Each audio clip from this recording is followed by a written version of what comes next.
Bom dia, pessoal. Esperando um pouquinho aqui, que a gente está vendo, tem gente que está se conectando aqui. Eu vou dar só mais um minutinho e a gente começa essa nossa mesa redonda.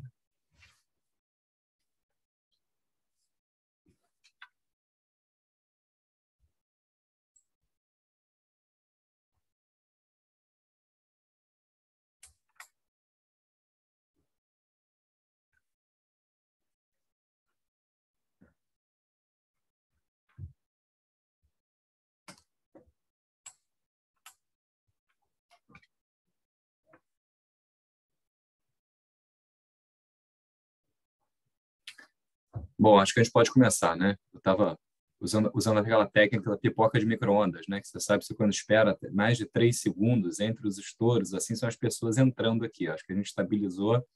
Eu acho que pode ter uma ou outra pessoa entrando mais tarde, mas a gente já tem um bom número de presentes para não ficar ninguém de fora. Bom, primeiramente, queria dar bom dia a todos, agradecer a presença de todos aqui nesse evento. A gente vai dar início a essa mesa redonda para discussão do tema super de momento, transação tributária, especialmente em função das recentes regulamentações por parte da PGFN e da Receita Federal. Meu nome é Hermano Barbosa, sou sócio do BMA e coordenador da Comissão de Tributação e Finanças da Câmara.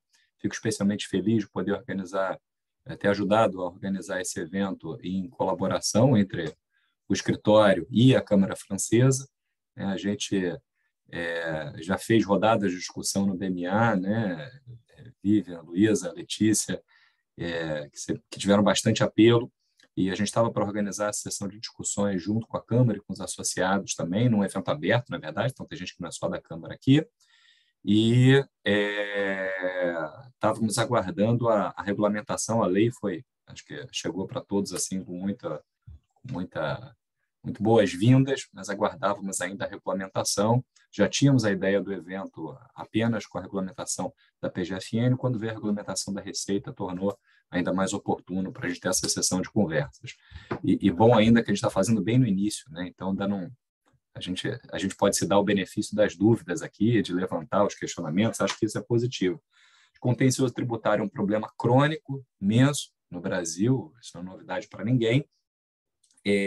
A gente veio se acostumando a esse modelo injusto sobre vários aspectos, né, de refis, seguido de refis, parcelamentos especiais ou programas especiais de parcelamento extraordinários, né, como refis. A ideia de uma transação tributária aparece como uma ideia de justiça, me parece, fiscal, como uma das medidas que talvez a gente possa começar a considerar para enfrentar de frente esse problema histórico nosso na relação entre fisco e contribuintes. É interessante que é uma solução que foi muito saudada e está sendo vista com muito bons olhos, me parece, né, por ambas as partes, né, da relação jurídico-tributária, tanto contribuinte quanto fisco, na medida em que esse histórico de conflitos não é bom para ninguém. É interessante que, quando se falava, assim, até muito pouco tempo atrás, né, eu ouso dizer que se a gente falasse em transação tributária, seria vista com muito ceticismo por todo mundo, né? Talvez pelos contribuintes, pelo próprio fisco, seja pela Procuradoria, fosse pela própria Fazenda, e os próprios advogados envolvidos nesse aconselhamento. Então, acho que é interessante notar que essa lei vem acompanhada, e a gente vai tocar desse ponto aqui, com preocupações não apenas quanto às regras específicas que estão sendo tratadas, mas também com uma sinalização do que pode ser um período de mais abertura, transparência e colaboração, no melhor sentido da palavra, né, com vistas a uma política tributária que seja mais saudável, né, não apenas para os contribuintes, mas também para o próprio país.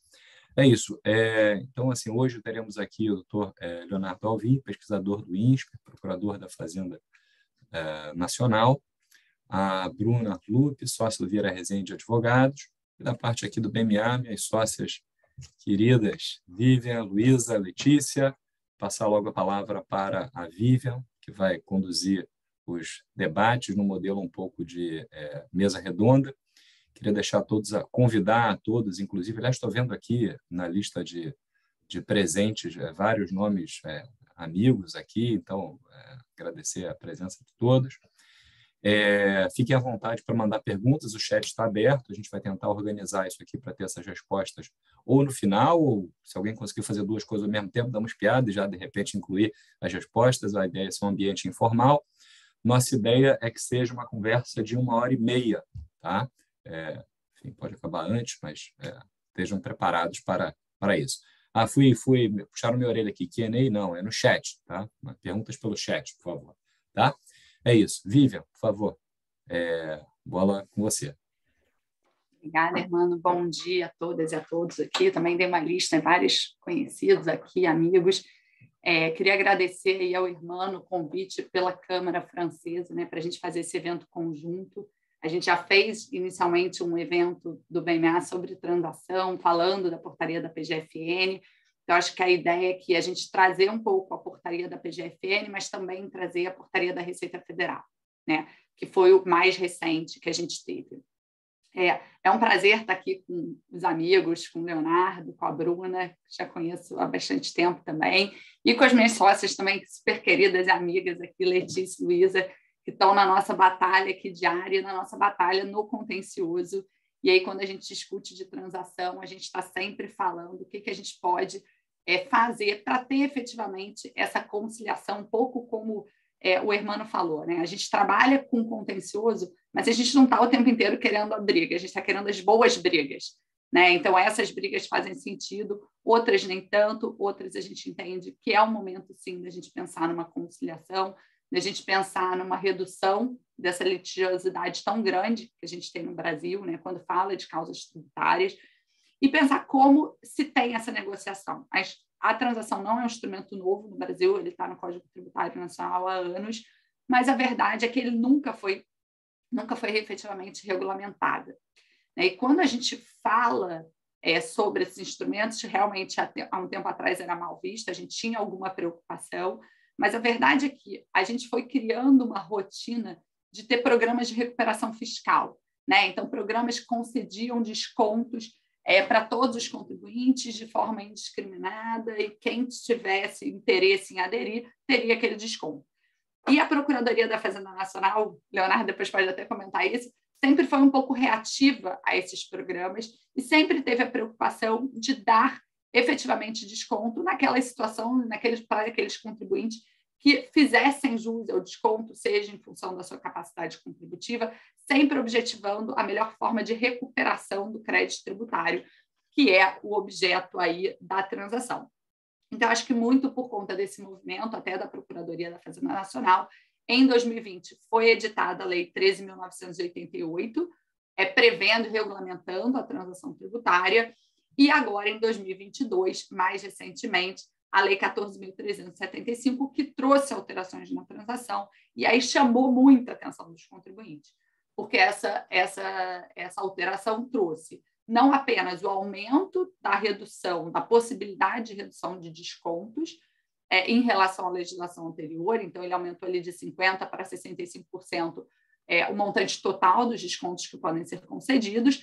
A gente teve também a possibilidade de uso de prejuízos fiscais, e a gente vai falar um pouco isso mais adiante, a Luísa vai abordar a Letícia até, vai abordar esse ponto da questão da utilização dos prejuízos fiscais por parte dos contribuintes em transações. E a gente teve também a possibilidade da transação individual, e aí isso foi bem benéfico, que é a possibilidade do próprio contribuinte propor uma transação na situação específica dele, seja perante a Receita Federal, seja perante a PGFN, ou a própria PGFN, Receita, proporem transações específicas para um determinado contribuinte. Essa transação individual, ela vem regulamentada nessas portarias, na portaria da PGFN 6.757, na portaria 208 da Receita Federal, que foi recente agora. Essa portaria da Receita Federal, falando um pouco de uma forma geral dela, ela nos parece que é um pouco muito semelhante à portaria, né? Quase um corte e cola ali da portaria da PGFN, mas com alguns ajustes bem relevantes, ajustes de pontos que foram questionados pelos contribuintes na época da edição da portaria da PGFN, e especialmente em relação ao aproveitamento de prejuízo fiscal, que é um ponto sensível para os contribuintes, e um ponto que os contribuintes têm, muitas vezes, a intenção de utilizar esses prejuízos. E muito porque a própria Receita Federal tem mais métodos de controle desses prejuízos fiscais do que a Procuradoria. Então, é um pouco mais simples para ela, ainda que seja questionável, né, os controles dela, qual é o valor efetivamente registrado de prejuízo que ela tem, se está correto, se coincide com o registro do contribuinte ou não. Né? Então, acho assim, eu queria um pouco trazer essa questão geral das portarias, da transação, da visão que os contribuintes, eu acho que têm hoje também, da própria Procuradoria, da própria Receita Federal, uma intenção efetiva de conciliação e redução do litígio, mas a gente vai precisar ver se, como a gente tem hoje, né, e eu acho que no fim a gente pode chegar a concluir isso, né, no fim da nossa apresentação aqui, se a gente efetivamente tem um instrumento de redução de litígio ou não, ou se a gente vai ter que daqui a pouco voltar para os nossos programas de recuperação fiscal. A gente quebrou aí, eu acho que a rotina desses programas, né? A gente tinha programas de 4 em 4 anos, de 2 em 2 anos, a gente não tem mais esses programas, tem um tempo que a gente já não tem mais, salvo engano, uns 4 anos que a gente não tem mais esses programas, e aí vem a transação. E a transação tem sido efetivamente um instrumento válido, eficaz, tem sido adotado. Eu vou passar primeiro aqui a palavra para o Leonardo Alvim, então, para ele falar um pouquinho das pesquisas que ele tem feito no INSPER em relação a toda essa questão de como a gente tem o contencioso, né? Como é que tem avançado esse instrumento da transação, como ele tem visto, seja na pesquisa dele, seja na Procuradoria, se ele tem sido efetivamente um instrumento eficaz. Com você, Leonardo. Bom, primeiro, bom dia. Prazer imenso estar participando aqui desse evento com vocês. Então, agradeço a Vivian, Letícia, Bruna, Hermano, Luísa e todo mundo que está assistindo a gente. Prazerão estar aqui com vocês. A gente alinhou de que a gente não vai roubar tempo um do outro. Então, eu estou olhando aqui meu horário, eu vou ser super breve aqui para dar as primeiras palavras para a gente poder desenvolver, tirar dúvidas e trocar figurinha um com o outro. Eu achei que a Vivian, ela historiou muito bem tudo que aconteceu, isso foi um processo. Para a gente falar sobre transação, se vocês prestarem atenção, os parcelamentos excepcionais só começaram a ser considerados renúncia fiscal a partir de 2016. Então, se a gente teve o Refis 1, que era a Lei 9964 de 2000, depois a gente teve o Refis 2, ou PAES, ou PAES, dependendo do lugar, com um nome diferente, né? Que era 10684, que era de 2003, depois a gente teve a MP 303, que era de 2006, depois a gente teve a 11941, que é de 2009, 72 edições de medidas provisórias prorrogando a 11941, e aí, quando a gente chega em 2016... começa a ter uma cobrança sobre essa história de você conceder crédito tributário para quem não precisa de crédito tributário, renúncia para quem não precisa, como a Vivian mencionou. Se eu tenho um contribuinte saudável, eu não devo abrir mão de um crédito público porque ele pode ofender a concorrência de um outro contribuinte que pagou em dia seus tributos, isso não é legal. Então, quando tem o PRT, que é o Programa de Regularização Tributária de 2016, depois o PRR, que é o Programa de Regularização do Rural, que também é de 2018. Quando você tem o PERT e esses programas, a Procuradoria começa a dizer, olha, esses programas constituem renúncia de receita. Se vocês perceberem as leis, esses parcelamentos pós-2016, vocês vão ver que essas renúncias tributárias elas começam a partir de 1º de janeiro do ano seguinte. Talvez vocês nunca tenham percebido isso. E por que esses parcelamentos pós-2016 começavam a ter efeitos a partir de 1º de janeiro de 2016? Porque o artigo 14 da Lei de Responsabilidade Fiscal manda que você tenha compensação quando você dá uma renúncia de receita no ano em curso. Então, como você não poderia aumentar um tributo por estar dando um parcelamento excepcional, você jogava para a Lei de Diretrizes Orçamentárias do ano seguinte. Então, você começa a ter esse processo. Depois você tem um negócio jurídico processual, o NJP inicialmente, mas você não podia dar desconto para nada, porque era um instrumento processual, até você chegar na regulamentação da própria transação. A PGFN, ela elaborou o projeto da MP 889, eu fui uma das pessoas que participaram do projeto de elaboração da medida provisória, e a gente, quando discutiu, a gente falou essas mesmas coisas que a gente está. Então, é um processo que vem acontecendo ao longo do tempo. A Receita Federal acaba de ingressar, a Receita Federal não entrou no primeiro momento, ela acabou de ingressar nesse parcelamento, e se eu fosse fazer uma provocação para a gente começar esse debate, começar a conversar, eu diria que para vocês que as pesquisas que a gente vem fazendo, já fez e vem fazendo no INSPER, mostram a importância da gente ter alguns tipos de regra de governança uniforme para todos os entes tributários. Eu sei que entes, defensores de entes estaduais e municipais, na hora já ficam arrepiados quando a gente fala em critérios uniformes para todos os entes e falam de autonomia federativa, etc. Mas eu quero chamar a atenção da importância da gente ter isso por diversos aspectos. Primeiro, porque a gente só vai saber se um determinado contribuinte está tendo privilégio ou situação pior do que outro contribuinte se a gente tiver transparência. Então, vejo que é fundamental transparência absoluta dessas transações que estão sendo feitas pelos diversos entes. Eu vou dar exemplos do que eu estou me referindo. Esses programas são relativamente recentes. Quando o INSPER fez um pedido LAI para que a PGFN, a Receita Federal, expusessem a nota técnica que fundamentou os primeiros temas de transação de contencioso, que foram do PLR e posteriormente de ágio, o pedido foi feito pelo INSPER na época ainda da transação de PLR, os dois órgãos opuseram sigilo.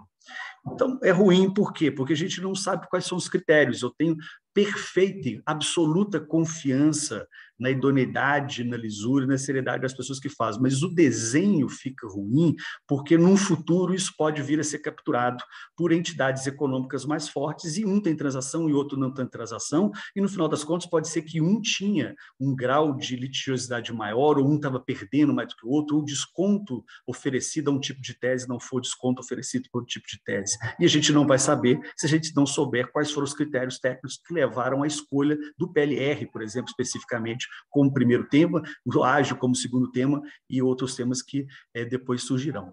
Vou dar aqui um spoiler. No INSPER, a gente tem um núcleo de tributação que a gente tem uma linha específica sobre transações tributárias, que é chamado de Observatório das Transações Tributárias. São relatórios que eu, particularmente, com toda a parcialidade que me é peculiar, digo que eu acho os relatórios do INSPER muito legais a gente ver. E o maior barato desses relatórios é que, basicamente, ele começou pegando os termos individuais de transação dos contribuintes nas procuradorias regionais, que eram 5, agora acaba de ser criada a 6ª, ler esses termos e começar a verificar em cada relatório a comparação do que estava sendo feito com cada contribuinte de cada procuradoria regional. E aí a gente começou a verificar, por exemplo, agora em medidas novas. Então, um determinado parcelamento, uma determinada transação teve oferecimento de parcela balão.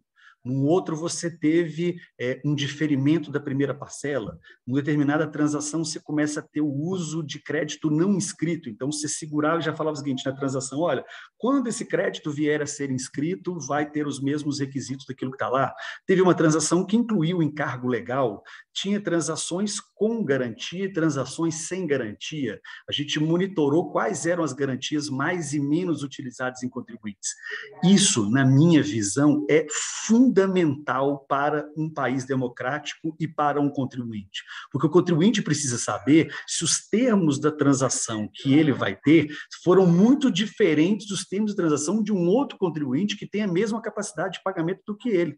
Eu não posso desobrigar um contribuinte de uma garantia e obrigar um outro contribuinte a ter aquela mesma garantia. E eu só vou saber se eu tiver absoluta transparência disso. Eu estou dizendo isso porque a gente vai ter um spoiler que a gente vai divulgar num evento no mês que vem do INSPER um novo relatório. E eu já vou dizer para vocês que um determinado estado da federação, e aí eu até ia dizer o estado, mas vou segurar para vocês assistirem o evento, mas um grande estado da Federação Brasileira não divulga e disse que tem sigilo, por exemplo, sobre os termos de transação individual que ele faz.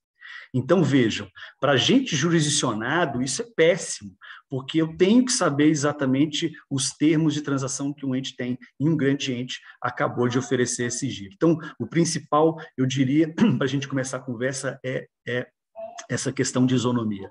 Mais para frente, a gente dividiu nesse alinhamento mais ou menos em 3 partes. Primeiro, essas questões gerais, depois a gente vai falar sobre fórmula de capacidade de pagamento, depois sobre precatórios, e já para jogar a palavra para vocês, eu digo também, isonomia também está referente à fórmula de capacidade de pagamento. É importante a gente entender quais são os critérios de aferição de capacidade de pagamento para que a gente não tenha, de um lado, renúncia fiscal, ou, de outro, uma superdimensionamento de capacidade de pagamento de contribuinte que tem necessidade de ter aquela transação e não tem. Então, uma regra mais uniforme disso também, já que eu estou falando esse primeiro bloco sobre muita transparência e muita isonomia, é extremamente fundamental. Então, era isso, Vivian, as primeiras palavras, e daqui a pouco eu volto para conversar com vocês. Eu olhei aqui direitinho, rigorosamente no meu tempo, eu estou devolvendo para vocês. Obrigado. Obrigada, Leonardo. Eu acho que você falou alguns pontos importantes, né? Eu acho que a questão da governança e a transparência são realmente importantes para dar segurança, tanto do lado da Receita Federal, da Procuradoria, da União como um todo, de quem está transacionando, está fazendo no melhor interesse do Estado, né? Como do lado dos contribuintes, que efetivamente estará transacionando com uma pessoa que tem legitimidade para tanto e está fazendo no melhor interesse ali do Estado também. Então, acho que essa questão da governança é bem relevante para todo mundo se sentir seguro nessa relação em que certamente você vai ter aí uma concessão por parte do Estado e também por parte do contribuinte em relação ao crédito tributário que está sendo transacionado, né? E só pegando um gancho também de um ponto que você falou, em relação à transação das discussões, né, de controvérsias jurídicas relevantes, a minha percepção quando eu olho e a gente vê os editais, a gente está falando de ágil e PLR, mas pode ser porque eu estou aqui do lado, né, do contribuinte defendendo em geral, que assim, a Receita Federal e a Procuradoria objetivaram hoje pegar temas que, de uma certa forma, o contribuinte tem tido decisões favoráveis, considerando a estrutura que a gente tem hoje do nosso contencioso administrativo do CARF, né? Então, a gente vem verificando uma mudança da jurisprudência em relação a determinados temas vinculados à AGE e à PLR, e aí me pareceu que esse foi um gancho, ou pelo menos essa é a minha percepção, e aí depois, obviamente, abro para você dar a sua percepção também, de que teria sido um pouco nessa linha a escolha dos temas, mas acho que, efetivamente, são temas que têm uma repercussão para os contribuintes e para a Fazenda, e que a gente precisa também, na hora de pensar na transação, pensar que muitas vezes a transação, sim, a gente está olhando a gente está olhando se vai ter uma perspectiva de ganho lá na frente, né? Então a Fazenda também não deve transacionar aquilo que ela tem uma perspectiva de ganho lá na frente, mas a gente tem que pensar que para ter o ganho existe um custo, seja do lado do contribuinte, seja do lado da Fazenda, né?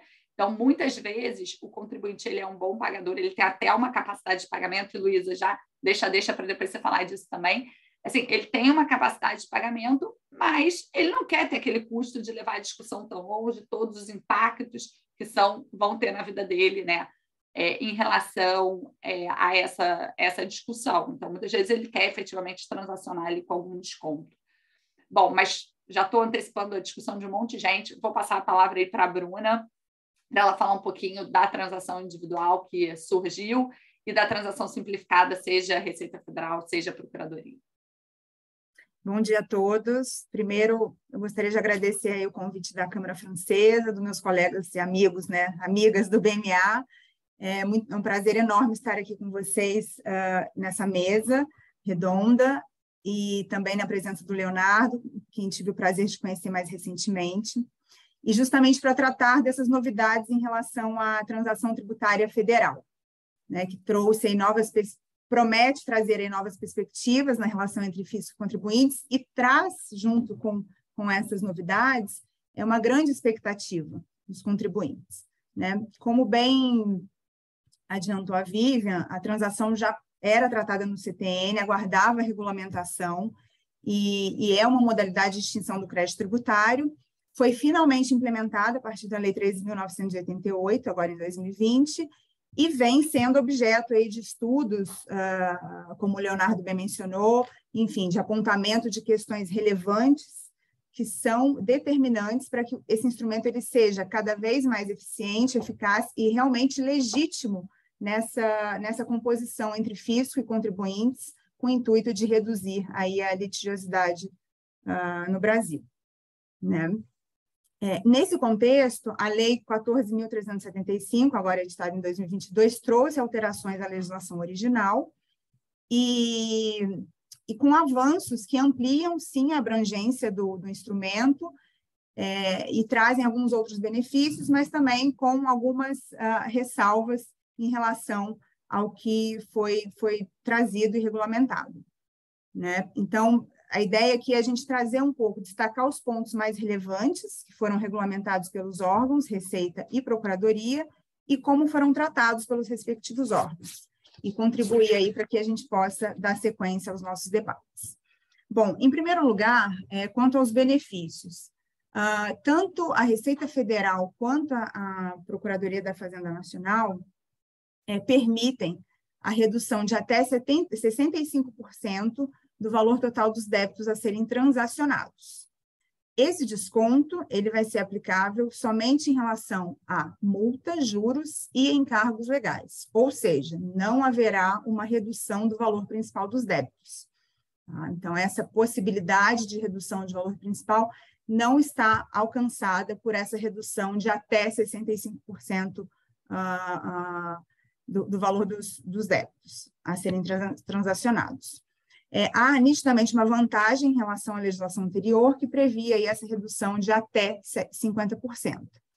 Outra importante limitação é que essa redução ela só é aplicável para débitos de difícil recuperação ou irrecuperáveis, né? Então, aqueles débitos que estão ali na categoria C e D e que são tratados dessa forma, são categorizados ali conforme o grau de recuperabilidade das dívidas, cujos critérios são disciplinados pela própria administração pública, né? E também a necessidade de observância da capacidade de pagamento do contribuinte, que vai ser avaliada justamente conforme a sua situação fiscal, aferida também por critérios ali específicos.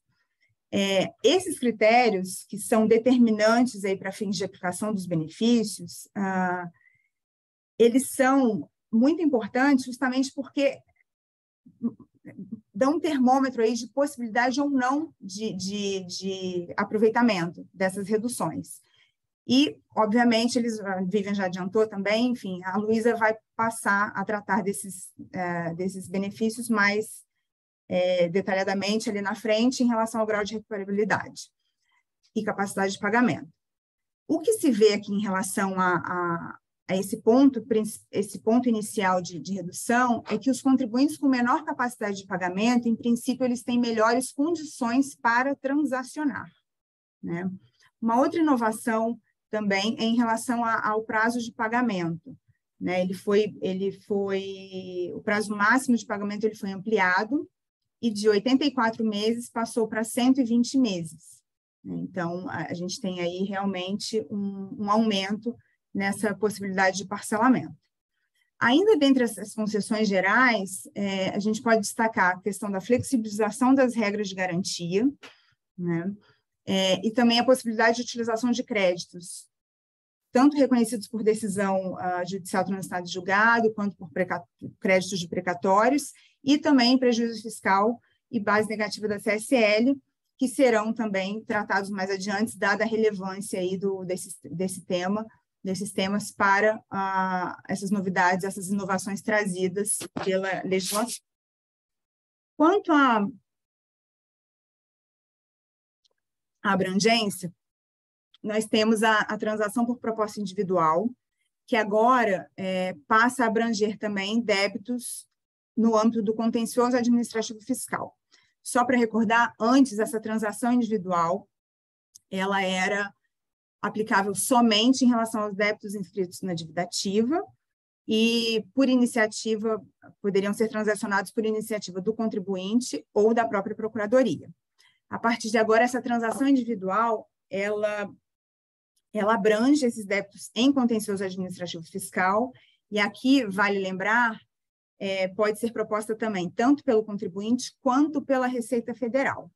É uma ampliação positiva, sem dúvida, já que alcança agora débitos no âmbito da Receita, mas é importante pontuar que ela se refere somente enquanto estiver pendente o contencioso administrativo fiscal, ou seja, enquanto estiver aguardando julgamento, impugnação, recurso, reclamação administrativa, né? Então, finalizado o contencioso administrativo, em tese, teria que se aguardar a inscrição do débito em dívida ativa para, então, fazer uma transação perante aí já a Procuradoria da Fazenda Nacional e com encargos legais, enfim, risco de constrição, impactos na própria regularidade fiscal do contribuinte. Então, sem dúvida, esse é um avanço, essa questão da abrangência em relação a débitos sob a administração da Receita Federal, é um avanço importante, justamente porque permite que o contribuinte possa, ainda na discussão administrativa, quando você tem a exigibilidade suspensa, transacionar conforme a conveniência e oportunidade, e, claro, olhando cada caso concreto. Isso é sempre importante pontuar, né? A necessidade de entender a situação do contribuinte, a natureza das discussões, enfim, como aquilo tem sido entendido pelos tribunais, até para fins de recomendação ou não de partir para uma transação. Além disso, em relação à abrangência, é importante pontuar que, para a Procuradoria da Fazenda Nacional, há uma obrigatoriedade de adesão total dos débitos, né? Dos débitos junto à PGFN. Então, todas as dívidas ativas elegíveis, elas têm que ser incluídas para fins da transação, excetuando-se aí que não seriam elegíveis as dívidas garantidas, suspensas ou em parcelamento. Tá? Por outro lado, na Receita Federal, essa adesão ela pode se dar de forma parcial, e aí não temos, então, essa obrigatoriedade de inclusão da totalidade dos débitos elegíveis. O contribuinte pode eleger o contencioso administrativo que vai ser transacionado. Passando um pouco aí aos limites trazidos em relação também à transação individual, e também falando um pouquinho da transação individual simplificada, o que temos é o seguinte: na transação individual, perante a Procuradoria, Receita Federal e também por iniciativa do contribuinte, temos que incluir os débitos, podem ser incluídos os débitos em valor superior a 10 milhões de reais. Tá? E aqui é importante pontuar também que esse limite, no âmbito da Procuradoria, é para a soma de todas as dívidas, e no âmbito da Receita é para cada contencioso administrativo fiscal, né? Justamente aí decorrente dessa adesão parcial ou total, existente como obrigatoriedade no âmbito da PGFN. Em relação à transação individual simplificada, é uma novidade trazida pelo regulamento, tanto da Procuradoria quanto da Receita Federal, e é, na verdade, uma modalidade de iniciativa do contribuinte, tá? Que tem como limite aplicável, envolve aí os casos de débitos superiores a R$1 milhão e inferiores a 10 milhões de reais. Então, o que temos é uma alteração relevante em relação a valores, né? Porque até então, pela regulamentação anterior da PGFN, os débitos superiores a 15 milhões de reais poderiam ser objeto de transação individual. Não existia a figura da transação simplificada, e agora o que temos é a transação individual, tanto na Receita quanto na Procuradoria, por iniciativa dos órgãos ou do próprio contribuinte, com valor em relação a débitos superiores a 10 milhões de reais, diminuindo, então, esse patamar. E, em relação à transação individual simplificada, aplicação em relação a débitos de valor superior a R$1 milhão e inferior a 10 milhões de reais, também por iniciativa do contribuinte. Tá? Então, também aqui a mesma limitação para cada contencioso administrativo fiscal, em relação à Receita, e para a soma de todos os débitos inscritos em dívida ativa em relação à Procuradoria, tá? Excluindo-se, então, somente as dívidas ativas suspensas, parceladas ou, então, garantidas.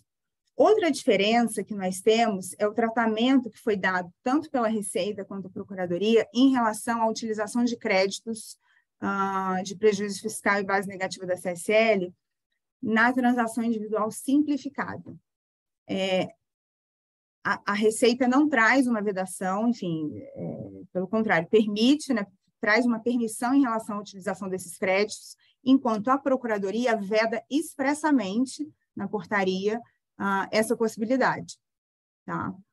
Além disso, para a transação individual simplificada, o que a gente nota é que as portarias estabelecem um procedimento muito mais simples, né? Tudo é operacionalizado por meio do Regularize ou do próprio portal ECAC, de forma eletrônica, as respostas são dadas via portal, a transação é efetivada via portal, se deferida. Então, realmente, nós temos uma simplificação em relação a essa possibilidade. Ainda, em relação aos prazos, o que nós temos é que, no âmbito da Receita Federal do Brasil, a transação individual simplificada ela estará disponível a partir de 1º de janeiro de 2023. Já no âmbito da PGFN, esse tempo é um pouquinho mais breve, a partir de 1º de novembro de 2022. Tá? E tanto na transação individual, por iniciativa do contribuinte, ainda que simplificada, cabe ao contribuinte apresentar uma proposta de acordo, indicar aqueles descontos que ele pretende que sejam aplicáveis, indicar a sua capacidade econômica estimada, né, possíveis garantias, apresentar os documentos probatórios. Então, fica a cargo do próprio contribuinte trazer aqueles elementos que sejam suficientes, aí, necessários para análise e aprovação do seu plano de recuperação fiscal, como ele pretende. Né? E aí, enfim, trazendo aí só um resumo final, realmente não temos dúvidas de que essas novas regras, elas representam um importante avanço e trazem mais vantagens aí aos contribuintes, já que nós temos um cenário de maiores descontos, aumento dos prazos de pagamento, ampliação dos tipos de créditos elegíveis à transação individual, né, passando aí a abranger os débitos de contencioso administrativo fiscal, ampliação da transação individual também diante da redução do patamar mínimo, né, para a sua aplicação, que seriam os débitos superiores a 1 milhão, a possibilidade do contribuinte propor a transação individual simplificada, né, para os débitos entre 1 milhão e 10 milhões de reais, a possibilidade também de utilização de outros créditos, e aí envolvendo precatórios, créditos reconhecidos por decisão transitada em julgado e também os próprios créditos de prejuízo fiscal e base negativa. Né? Então, realmente, esses avanços legislativos trazem uma expectativa de que a transação seja, de fato, ampliada, mas ainda há muitos desafios a superar na própria operacionalização das concessões existentes, na própria existência dos critérios para que todos os entes possam tratar o Instituto da mesma forma, sem privilégios em relação a determinados contribuintes, e são desafios que realmente têm que ser superados para que esse instrumento possa se tornar mais efetivo e legítimo. Né? Então, a atual existência de restrições e limitações frustra um pouco as expectativas do contribuinte, na minha visão aqui, e ainda inibem que a transação tributária seja, de fato, um instrumento mais efetivo hoje em dia para a redução da litigiosidade. Quem sabe, no futuro aí, próximo, com essas pesquisas que estão sendo feitas, com a experiência da transação que vem aí sendo vista desde 2020, a gente possa realmente aprimorar o Instituto e fazer com que ele seja realmente um mecanismo efetivo que contribua aí para essa redução de litigiosidade. Vivian, volto a palavra. Bom, vou tentar, já adiantando aqui 2 perguntas que a gente tem sobre esse tema. Uma é a do Edson Ramiro, especificamente que trata da questão da transação individual. E Edson, já tentando te responder aqui rapidamente, ela pressupõe a existência de um contencioso. A Bruna mencionou um pouco isso. Então, assim, quando a legislação fala em pendência de impugnação, de recurso, de petição ou de reclamação administrativa, é porque a ideia é que existe efetivamente um recurso que está suspendendo a exigibilidade daquele crédito tributário e você vai fazer a adesão à transação e desistir do recurso que você tem, inclusive de todas as alegações de direito. Então, se eventualmente você está num prazo de impugnação de um auto de infração, porque a sua pergunta aqui é específica da impugnação, eu entendo que não teria um problema você apresentar uma impugnação, ainda que seja antecipando o seu prazo, e depois você vai transacionar e você vai desistir daquela impugnação que você apresentou. Mas é importante que tenha esse pressuposto da existência do contencioso. Então, você precisa, sim, impugnar. Então, se eu tivesse que dar alguma recomendação, eu falaria isso. E a outra, Bruna, eu vou passar aqui para você, mas qualquer coisa a gente troca uma bola também aqui, que é a pergunta que se o valor pendente for uma multa, no caso, por exemplo, aquela multa pela não homologação de uma decomp, né, que é em relação ao valor do débito que não foi quitado pela homologação, se esses valores poderiam ser objetos da redução, já que você mencionou também que a redução na transação se aplica exclusivamente à multa e juros. Se isso seria visto como principal. Entendo que, na verdade, seria visto como multa, né? Que é por conta da própria natureza aí da penalidade.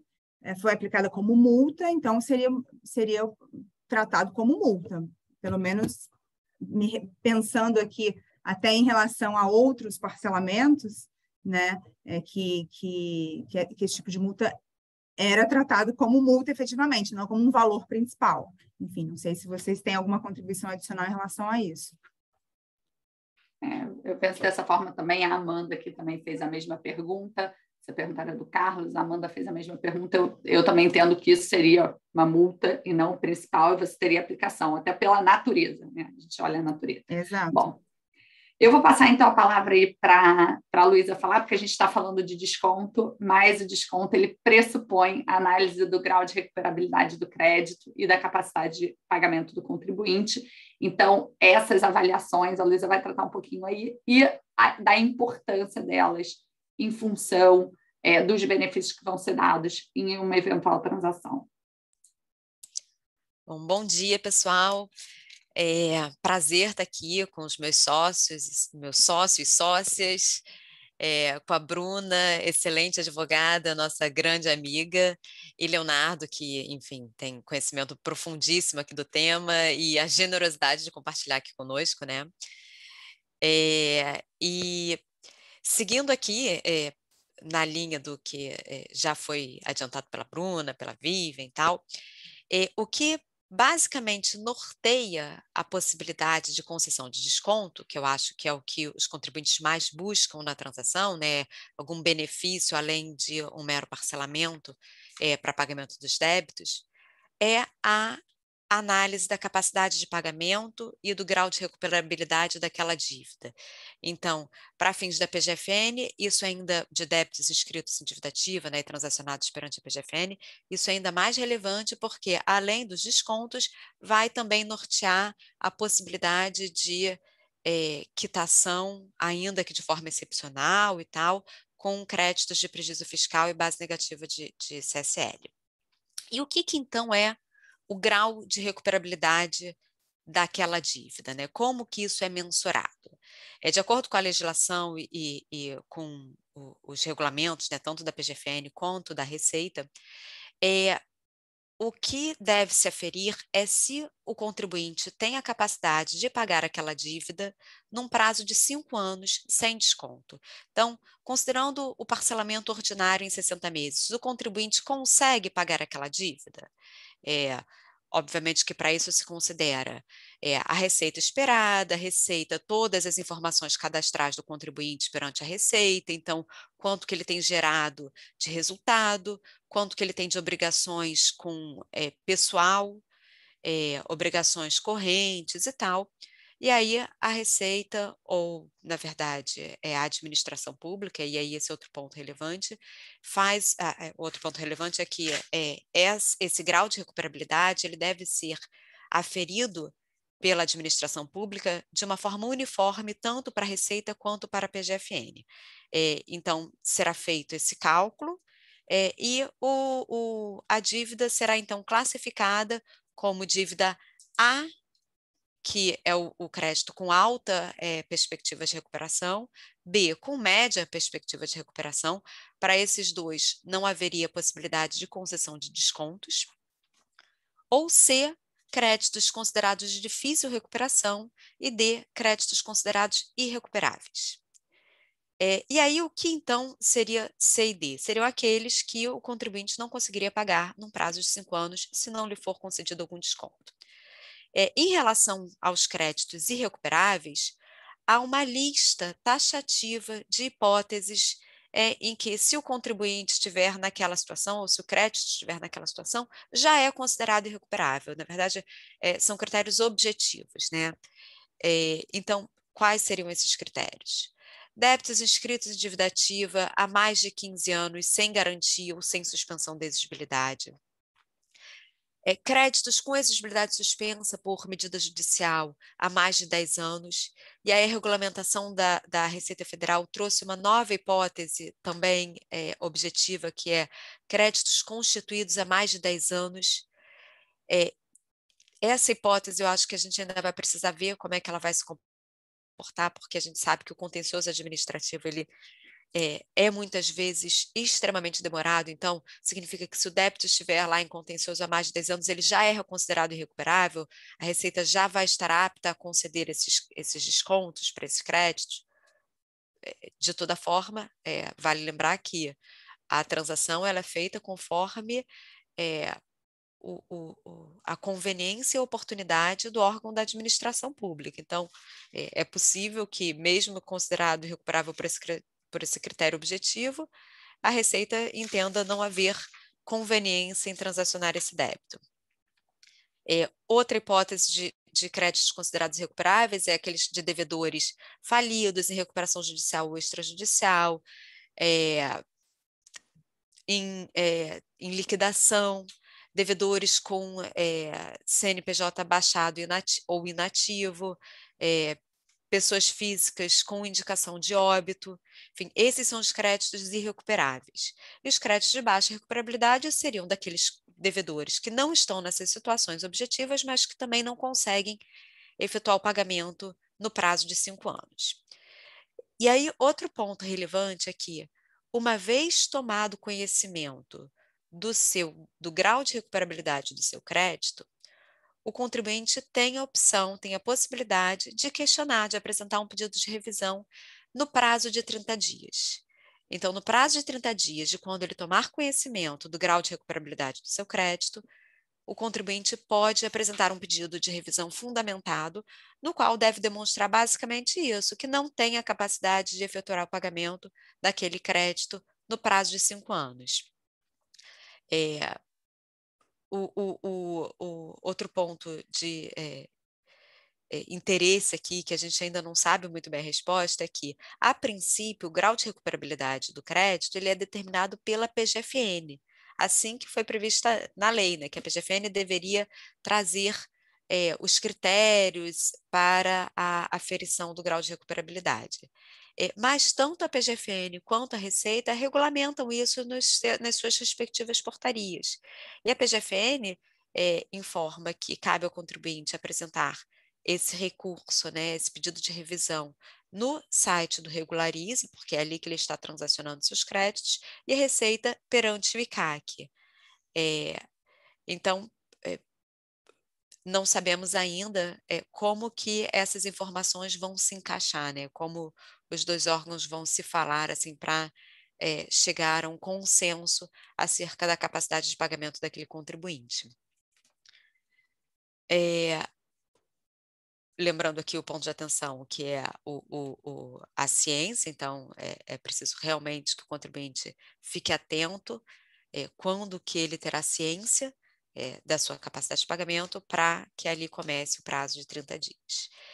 E aí, outra questão que acho que tem gerado controvérsias e reticências pelos contribuintes é que, nos casos dos débitos com mais de um corresponsável, se o débito tiver corresponsáveis indicados, incluídos ali, né, pelas autoridades como codevedores daquela obrigação, a capacidade de pagamento a ser verificada pode ser determinada com base na soma da capacidade individual de cada um dos coobrigados. Esse é um ponto que a gente tem uma certa crítica, porque acaba que são dois juízos em relação, por exemplo, à determinação do patrimônio que vai responder pelo débito para fins de arrolamento e o que é verificado individualmente em relação a cada um dos coobrigados, e de forma diferente para a concessão dos benefícios na transação, esse grau de capacidade ele é considerado com base na soma dos patrimônios de todos os coobrigados, embora a gente saiba que, no fim das contas, quem vai acabar pagando isso, na maioria das vezes, é o devedor principal, né? Então, a gente tem aqui essa crítica em relação a essa possibilidade de soma dos patrimônios. E aí, outro ponto que, já que encaminhando para o final desse tema, outro ponto que também me causa um pouco de desconforto é que, como a Bruna mencionou, uma das novidades trazidas aí na possibilidade de transação individual é a inclusão do contencioso administrativo, né, nos débitos em contencioso administrativo. E a gente pensa, bom, transação de débitos em contencioso administrativo, será que não faria sentido que essa transação fosse permeada com base, né, no contencioso em si, nas chances que o contribuinte ou a fazenda tem de se saírem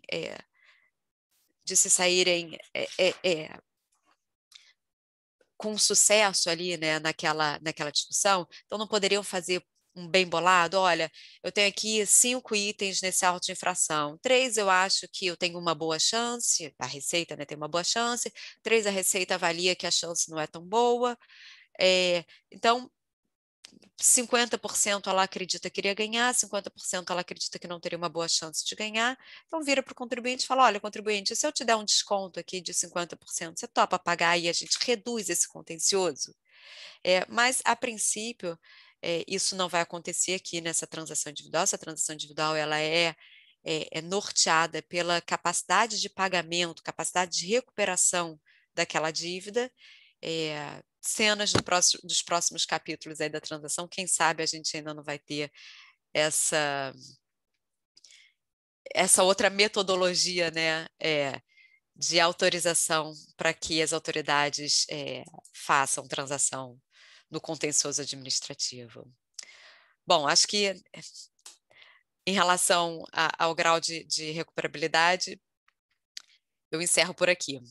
Vivian. Obrigada, Lu. A gente está recebendo várias perguntas aqui, mas eu vou tentar dar sequência, pelo menos nesse momento aqui, da questão da discussão do grau de recuperabilidade, que eu acho que o Leonardo tem bastante questões aí para contribuir da pesquisa que ele tem visto e do que ele tem vivenciado na Procuradoria, e esse ponto aí de que, em algum momento, bom contribuinte, bom pagador, também tem interesse de poder aderir a uma transação, ainda que não seja, né, essa transação em decorrência das limitações da lei. Leonardo. Vivian, se vocês me permitem rapidinho, eu estava olhando as perguntas, posso respondê-las rapidinho? Bate-pronto? Deve. Eu vi que a Amanda perguntou, o contribuinte já pode propor transação individual perante a PGFN, ainda é necessário aguardar? Pode. O Wesley diz, considerando se tratar de instituto diferente de parcelamento, a adesão às transações da Receita poderia limitar a eventual adesão a programas especiais? Não impede, muito contribuinte, inclusive, saindo de transações para entrar no PERSE. Houve alguns casos de contribuintes que migraram, não há essa limitação. Os limites para transação individual por iniciativa do contribuinte serão calculados com base no valor de cada contencioso administrativo fiscal, ou seja, o contribuinte necessariamente precisa ter processo, e aí já foi respondido, elas já responderam que sim, precisa, eu vou comentar daqui a pouquinho sobre isso. O Rafael deu bom dia, Rafael também. Deixa eu ver. A Diana pergunta se seria possível desistir de uma proposta individual já enviada, e eu acho que imagino que depende se você estiver querendo migrar, simplesmente desistir, eu imagino que não. Em relação a parcelamentos ordinários, os mesmos são passíveis de inclusão na transação tributária, sim, podem ser migrados. Para o desconto, aí acho que a Vivian já respondeu. O Edson pergunta se a impugnação deve ter sido apresentada e apenas aguardando análise, sendo adepto que ele seja com base efetivamente contenciosa, pendente de impugnação, pendente de julgamento a impugnação e não pendente de apresentação da impugnação, né? A multa também do Carlos já foi tratada, e a Gisele pergunta um caso de uma pessoa física que, coincidentemente, é responsável de duas empresas que não têm vínculo nenhum uma com a outra. Eu imagino que nesse caso não vai ser permitido a Receita Federal aproveitar o prejuízo fiscal de uma para a outra. Para falar sobre esses tópicos, Vivian, eu diria que a gente está fazendo, eu estou dizendo, os órgãos, desde o início, estão fazendo uma coisa que às vezes mistura um pouco o que é uma discussão sobre contencioso tributário de tese relevante do que é uma capacidade de pagamento. Essas coisas são completamente diferentes, às vezes tem uma bagunça de uma para outra. Desde a origem eu criticava lá com os colegas o fato dessa história de débitos ou créditos, né, com exigibilidade superior a 10 anos, você presumir que tem baixa capacidade de pagamento. Isso, para mim, não tem o menor sentido. Então, eu posso ter uma empresa super bem financeiramente, eu tenho uma Vale, eu tenho uma Fiat, eu tenho uma empresa muito saudável que, por acaso, fez o depósito ou teve uma liminar porque a tese era boa, está 10 anos com essa suspensão de exigibilidade porque a tese era muito boa e teve uma liminar. Eu estou colocando a transação porque me parece que a tese é boa, e não porque perdeu capacidade de pagamento. Então, estava lá no meio da transação da dívida ativa, mas a verdade é que lá, para mim, é uma transação de contencioso. Eu estou dizendo, se você tem 10 anos, você continua com esse eliminar a seu favor, sua tese deve ser ok para você fazer esse tipo de transação, que lá não é uma transação por capacidade de pagamento. E me parece que a Receita Federal confunde agora também. Quando ela pega numa transação e ela fala que você precisa de estar fazendo a impugnação do crédito para fazer uma transação que olha a capacidade de pagamento, uma coisa não tem nada a ver com a outra. A empresa que ela está fazendo uma discussão administrativa, pelo contrário, ela não quer entrar na transação com capacidade de pagamento porque ela não quer pagar, ela quer continuar aquele crédito com suspensão de exigibilidade 32 anos, se for necessário, porque naquele momento ela não tem fluxo para fazer o pagamento de caixa. Então, me parece que a gente tem que separar bem essas coisas do que é uma transação de contencioso, porque a tese é boa, porque a tese é ruim, do que é uma transação que mensura a capacidade de pagamento.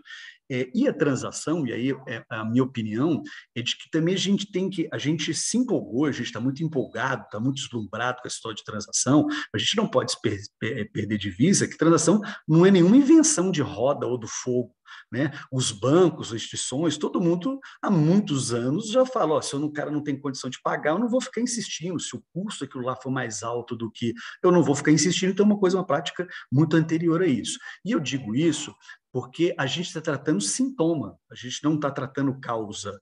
Ou seja, a complexidade tributária está aí, são poucas perguntas e respostas, soluções de consulta demoram a ser respondidas, a gente tem um monte de problemas que não estão. Então, as pesquisas têm indicado que a curva de créditos inscritos continua aumentando. Então, estou tratando o sintoma, mas a formação do contencioso não vem reduzindo com transação, para a gente lembrar que eu não posso prescindir dos programas de conformidade tributária, de você ter uma facilitação de um monte de coisa para o bom contribuinte, ou seja, aquele bom contribuinte ter solução de consulta mais rápida, o bom contribuinte ser dispensado da apresentação de garantia, o bom contribuinte ter um regime de fiscalização que é menos rigoroso ou em menos tempo do que aquele sujeito que é mau contribuinte. Então, a transação tem que ser olhada com esse olhar de que ela não é a panaceia para todos os problemas do mundo.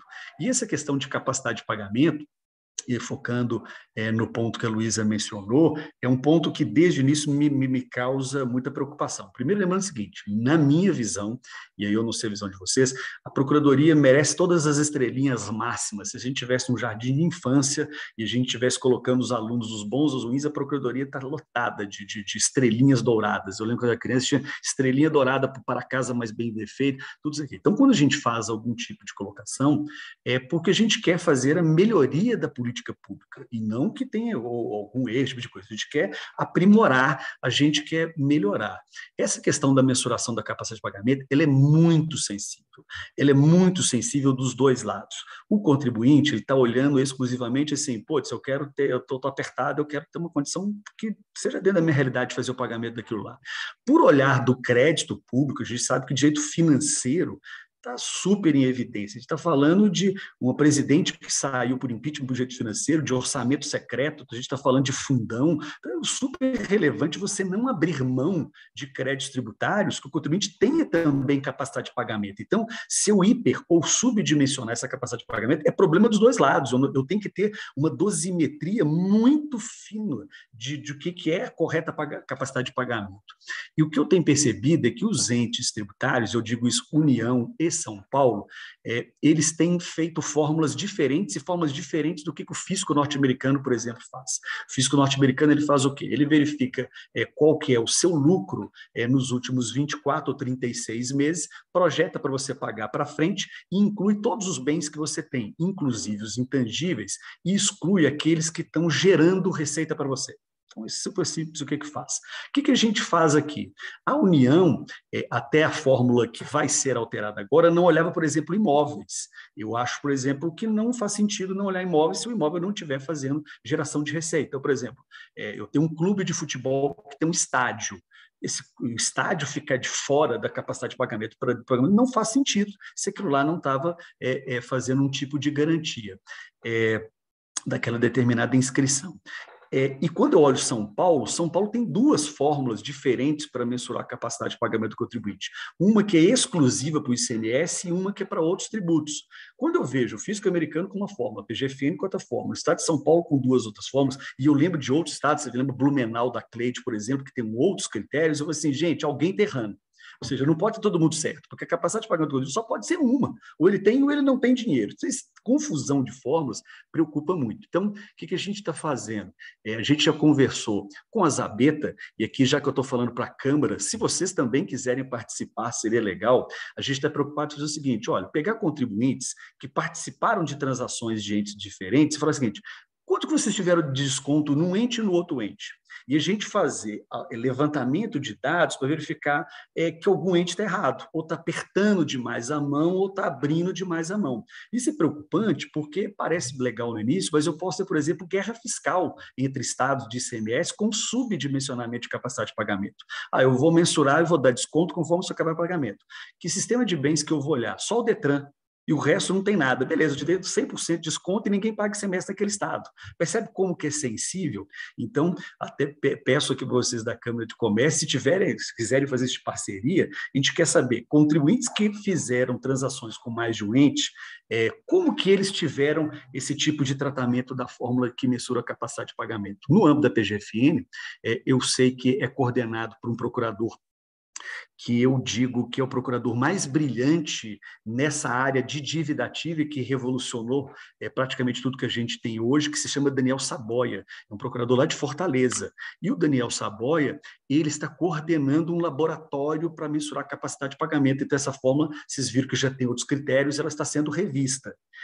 Mas me preocupa ainda essa falta de uniformização e na ajuda de melhoria de formulação de política pública, eu acho que todos nós temos dever de falar o seguinte, está muito, está pouco, vamos uniformizar os critérios para a gente não ter algum tipo de problema. Só uma última crítica, desculpa, acho que eu falei até demais, mas me preocupa também essa coisa de exigir contencioso para transacionar. Não faz o menor sentido. Eu quero acabar com o contencioso, eu não quero fomentar. Então, essa ideia de você ser obrigado a ter uma impugnação para transacionar, gente, está na contramão do espírito da transação. Se transação para acabar com o contencioso, como é que eu exijo num tipo de transação que é sobre capacidade de pagamento, que o cara tenha contencioso para transacionar? Eu não quero mesmo.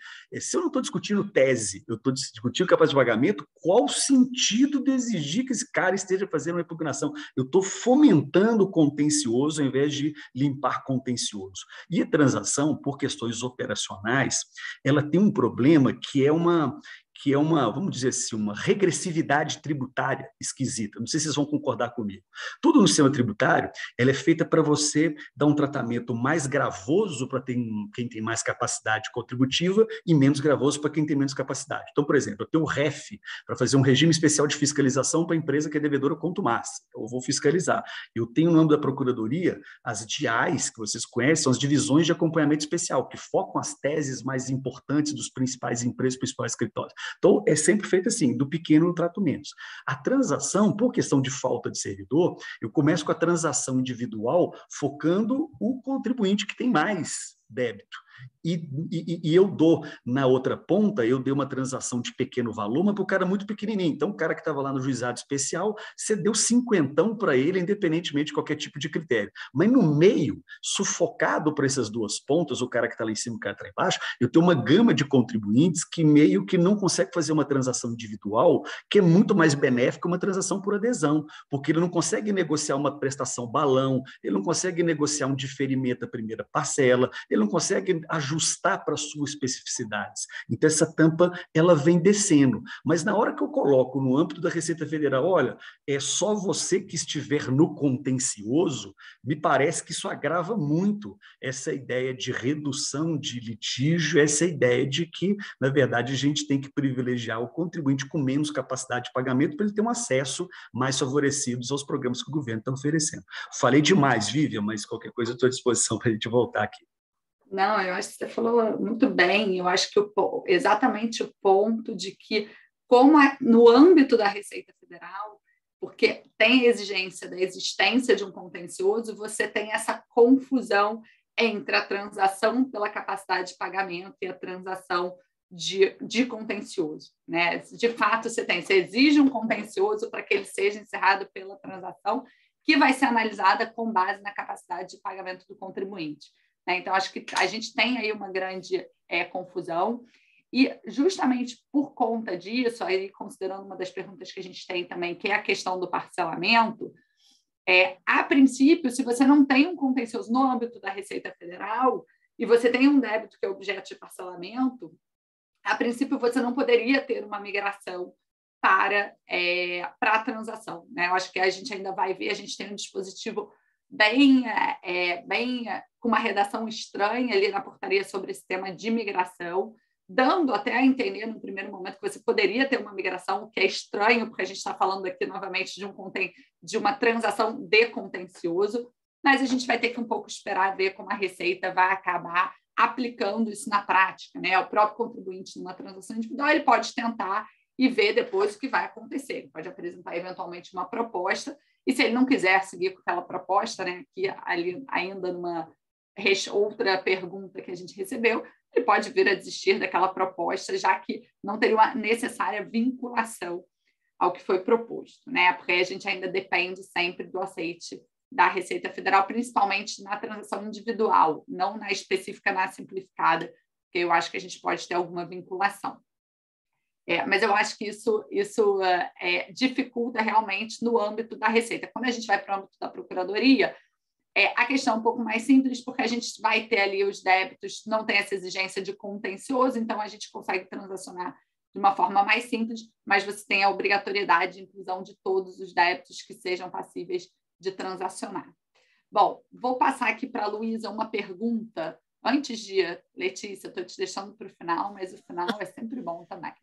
Vamos lá, que tem uma pergunta aqui de grau de recuperabilidade, para a Luísa responder, que ele fala que o grau de recuperabilidade será analisado para o desconto ou, caso seja constatado que é recuperável, não terá o desconto, porém poderá utilizar do parcelamento ou de prejuízo fiscal. Essa pergunta, sim, a primeira resposta, o grau de recuperabilidade ele é utilizado para o desconto. Perante a PGFN, também é utilizado para a viabilização da compensação com prejuízo fiscal e base negativa. De acordo com a regulamentação da Receita, utilização de prejuízo fiscal e base negativa independe do grau de recuperabilidade. Parcelamento, em ambos os casos, sim, independentemente do grau de recuperabilidade, o parcelamento seria possível, sempre, como eu já mencionei, de acordo com o juízo de conveniência e oportunidade das autoridades administrativas que vão transacionar, e aí eu acho até que eu acabei talvez dando um spoiler aí na parte da Letícia, que vai falar justamente de utilização de prejuízo fiscal e base negativa. Vamos passar então para a Letícia, porque esse tema é um tema super quente, um tema que tem atraído todos os contribuintes, todo mundo quer ouvir sobre a possibilidade de utilização de créditos, de utilização de prejuízo fiscal na transação. Legal. Obrigada, pessoal. Bom dia a todos e a todas. É muito bom contar com a participação de tantas pessoas aqui nessa manhã para falar desse tema que a gente já sabe que é atual, né, na presença de amigos e colegas aqui tão queridos, e que isso só mostra a importância desse instrumento, né, que como o doutor Leonardo falou, a Vivian, a Luísa, a Bruna, a gente pensa em redução de litígio, mas não só o litígio posto, né, a gente também quer pensar no pré-litígio, né, como é que a gente pode reduzir e tentar estancar esse problema tão crônico que é o contencioso tributário. E a parte que me coube falar certamente, acho que era uma das mais aguardadas aqui pelos contribuintes, né, que a partir do momento que a lei, a 14.375, ela permitiu a utilização de prejuízo fiscal e base negativa de CSLL e aí de outros créditos para quitação de débitos tributários, né, que estão aí no objeto da transação, criou-se uma grande expectativa de como esses créditos seriam utilizados, o limite de utilização, e como implementar isso no âmbito de um acordo, né, com entes, aí falando em Procuradoria e Receita Federal, né. Já vale destacar que desde o início a lei pontuou que a utilização desses créditos, especialmente aí falando de prejuízo fiscal e base negativa, ela não é uma prerrogativa do contribuinte, a utilização fica a cargo e a exclusivo critério de aceite aí da Receita Federal e da Procuradoria, sendo adotada em casos excepcionais. Aqui já foi o primeiro banho de água fria, né, um pouco aqui nos contribuintes, né, que a gente estava com uma expectativa, até pegando o histórico aí, né, dos parcelamentos especiais, refis, PERT, né, de como era empregada a utilização, né, de prejuízo e base negativa na quitação de débitos, e aqui a lei já trouxe esse caráter um pouco excepcional.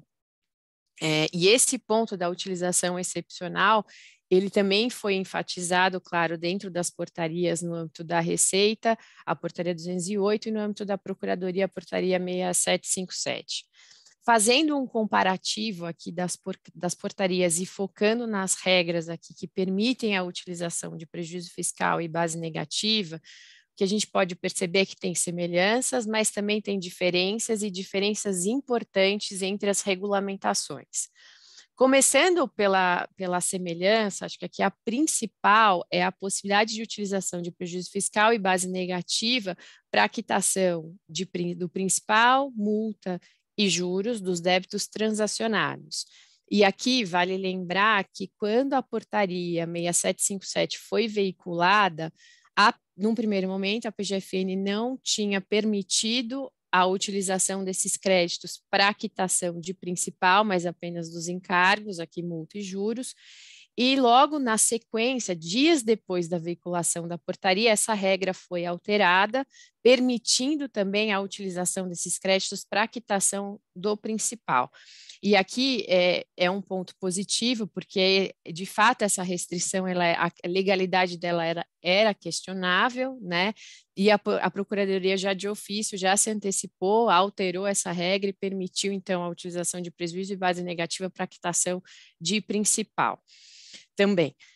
Agora, olhando um pouco as diferenças, acho que a gente pode pensar aqui em 4 importantes diferenças entre as portarias da PGFN e da Receita Federal. Olhando primeiro aqui para a PGFN, a utilização de prejuízo fiscal e base negativa, ela é permitida apenas na modalidade da transação individual, não sendo possível essa utilização nas modalidades das transações por adesão e individual simplificada. E, além disso, como a Luísa já antecipou, a utilização desses créditos, ela é aplicável apenas para a quitação daqueles créditos que são considerados irrecuperáveis e de difícil recuperação, classificados, então, nos ratings D e C, também como a Luísa já pontuou.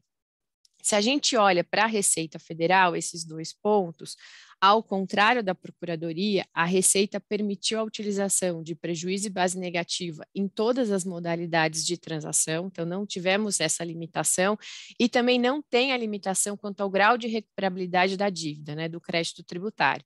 Ou seja, você pode utilizar o prejuízo para quitação de débitos classificados desde o rating A até o rating D, né, não tendo esse limite. Outro ponto de diferença está com relação à ordem, né, vamos falar assim, a ordem de preferência de crédito para quitar os débitos objeto de transação. A Procuradoria foi muito clara ao restringir também a utilização do prejuízo, deixando ele, vamos colocar assim, na última posição da fila, aqui, na última ordem de preferência dos créditos.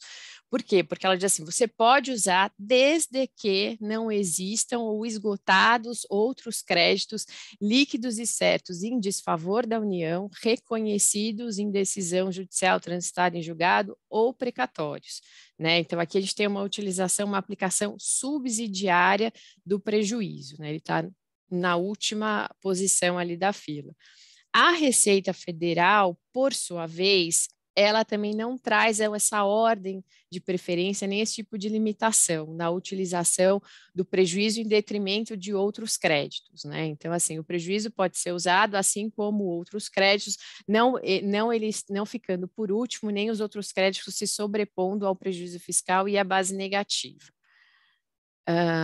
E, por fim, aqui outro ponto de relevância é que a Receita Federal, a lei, na verdade, ela trouxe a possibilidade da utilização de prejuízo fiscal e base negativa próprios, mas também de terceiros, né, que são os créditos de controladas, controladoras, coligadas e corresponsáveis, e essa previsão vem expressamente dentro da Portaria 208 da Receita Federal e não veio na Portaria 6757 da Procuradoria. E o que nos parece que esse silêncio, né, da Portaria 6757, ele é proposital, né? Acho que a Procuradoria, e aí o doutor Leonardo depois pode falar um pouquinho, nunca viu com bons olhos a utilização de prejuízo fiscal e base negativa, né, próprio que dirá de terceiro, né? Então, essa fica a nossa impressão aqui com relação a esse ponto. Aqui vale destacar que, uma vez eu incluindo esse crédito, né, dentro de uma proposta, né, e sendo aceito tanto pela Procuradoria quanto pela Receita, o prazo de avaliação aí, né, e de confirmação da existência e da efetiva compensação desse crédito com os débitos que são objetos de transação é de 5 anos. E ele sendo indeferido, é dado um prazo para o contribuinte para regularizar o valor que ficou em aberto aí dentro da transação, seja no âmbito da Receita, seja no âmbito da Procuradoria. E se dentro de uma negociação o crédito não for aceito, né, a Procuradoria e a Receita, elas também têm que dar formas alternativas para o contribuinte de quitação dos créditos aqui que são objetos de transação. Eu estou falando, desculpa se eu estou falando um pouco rápido, porque eu também estou preocupada aqui com o meu tempo, também não quero estourar, mas sem perder aqui os pontos principais, né, desse comparativo das duas portarias. E o que nos pareceu, e na verdade ficou bem claro, é que a gente olhando Receita e Procuradoria, nos pareceu que a Receita Federal ela traz uma norma mais abrangente, mais benéfica para o contribuinte do que a Procuradoria, né, ao não trazer tantas restrições aí para a utilização do prejuízo fiscal e da base negativa, e também ela não faz, quando ela deixa de fazer essa distinção de débitos, né, então eu só posso quitar os débitos com prejuízo fiscal do rating C e D, como a Procuradoria fez, e a Receita não faz isso, também nos parece que, de certa forma, ela está privilegiando aquele que é o bom contribuinte, né? Não necessariamente a pessoa que... É muito difícil da gente se enquadrar, e a gama, maior dos contribuintes no rating C e D, e a partir do momento que não tem essa limitação, dá essa possibilidade para os outros contribuintes de utilizarem esses créditos como moeda aqui dentro do plano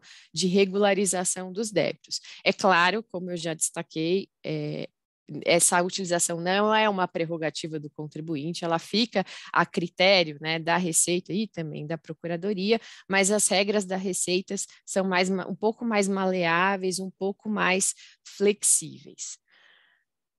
Agora, olhando um pouquinho para a parte também de créditos, mas olhando para precatórios e os créditos vindos de decisão judicial transitada em julgado, a utilização desses créditos também é um outro avanço que foi trazido pela Lei 14.375, porque ela traz também mais uma possibilidade de utilização de créditos aqui, que a expectativa de recebimento pelo contribuinte podia ser um pouco até perder de vista, especialmente depois da alteração, né, da regra de pagamento de precatório por emenda constitucional. Ao ela trazer esse tipo de mecanismo para dentro da transação e como moeda de quitação dos débitos, de fato, representa um avanço importante aqui. Fazendo também, olhando para as duas normas, tanto a Receita quanto a Procuradoria permitem a utilização de créditos líquidos e certos em desfavor da União e precatórios federais próprios ou de terceiros, né, para quitação aqui, para utilização, para a quitação do saldo devedor dos débitos, então, transacionados. E aqui acho que vale só chamar a atenção que quando as portarias falam em saldo devedor, nos parece que o crédito ou o precatório não serão utilizados de forma integral para pagamento total da dívida transacionada. Né? Nos parece que pode ser exigida aí uma espécie de entrada para pagamento do débito para ser quitado, então, o saldo remanescente com precatório ou crédito advindo aí de discussão judicial transitada em julgado. Olhando especialmente para os créditos, então, decorrentes de trânsito em julgado, né, na esfera judicial, e até acho que foi um dos pontos de pergunta aqui que apareceu no Q&A, as portarias, elas não trataram expressamente sobre a possibilidade de utilização dos créditos reconhecidos em decisão judicial, transitada em julgado, e que foram objeto de habilitação perante a Receita Federal. Né? Então, geralmente são as discussões onde a sentença ela não delimita o valor do crédito, a gente não tem um crédito líquido e certo, isso vai ser apurado num segundo momento, e muitas vezes o contribuinte opta por apurar, né, fazer esse levantamento de valor na esfera administrativa que já te permite compensar esses créditos ao longo, né, de um período aí de 5 anos. E esse tema, ele tinha uma especial relevância, esse ponto, dado até o recente encerramento da tese, né, da chamada tese do século, aí, da exclusão do ICMS da base de cálculo do PIS e da COFINS, onde muitos contribuintes têm um valor expressivo aí para ser compensado dentro da esfera administrativa, e havia essa expectativa, então, de possibilidade de utilização desses créditos no âmbito da transação. Como não há essa regra dentro das portarias, e ao contrário, as portarias são específicas em falar que a sentença tem que ter valorado, tem que ter quantificado o crédito, né, que é decorrente dessa discussão judicial que se encerrou, esses créditos provavelmente não serão aceitos. Mais um ponto aqui agora, destacando um ponto de diferença entre as normas, só voltando um pouquinho atrás, no ponto de precatório e crédito, as normas são bem semelhantes, acho que a maior diferença aqui que a gente pode pontuar é que quando eu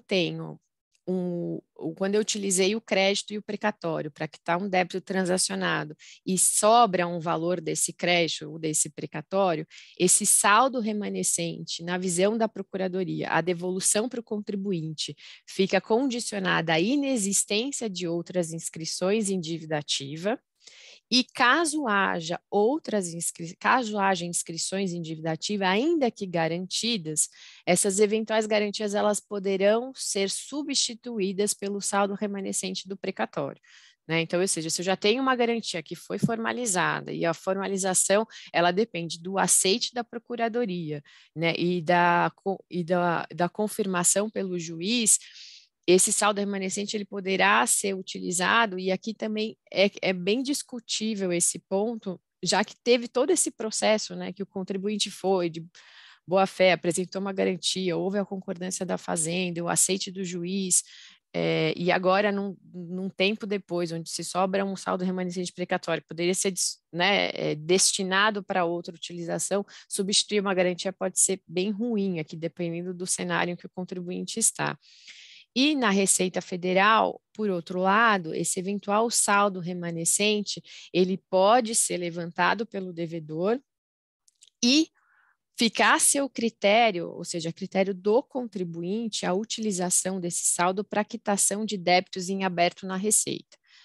Né? Então, se eu tenho débitos lá em aberto no conta corrente ou até parcelamentos em andamento, eu poderia utilizar esse saldo remanescente de crédito ou de precatório para a quitação desses débitos no âmbito da Receita Federal.